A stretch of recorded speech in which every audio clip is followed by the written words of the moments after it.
Hi viewers, কেমন আছেন সবাই? আজকে আমি আপনাদের দেখাবো একটা ত্রিভুজে কিভাবে অন্তবৃত্ত আঁকতে হয়।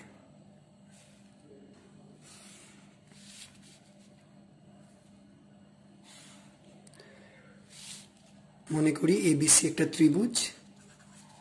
আমি দেখাবো এই ত্রিভুজটিতে কিভাবে অন্তবৃত্ত আঁকা যায়। প্রথমে আমি ত্রিভুজটির যে কোনো দুটি কোণকে সমদ্বিখণ্ডিত করি, অর্থাৎ কোণ দুটির সমদ্বিখণ্ডক আঁকবো।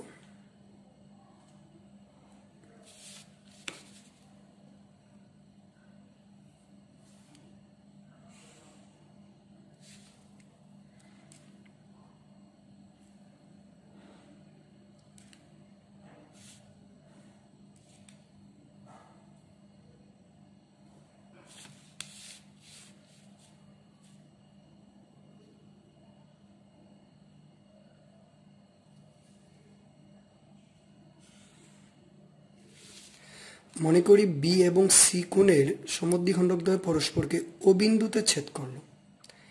এখন ও থেকে যে কোনো একটি বাহুর উপরে লম্ব টানব। লম্ব টানার জন্য আমি ও থেকে বিসি এর উপরে একটি চাপের দৈর্ঘ্য নিলাম।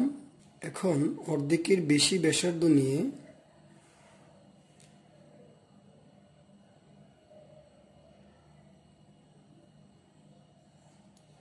নিচে দুটি বৃত্তচাপ আঁকলাম। ও থেকে বিসি এর উপর ওডি লম্ব টানলাম। ওকে কেন্দ্র করে ওডি এর সমান ব্যাসার্ধ নিয়ে অঙ্কিত বৃত্তই নির্ণেয় অন্তবৃত্ত।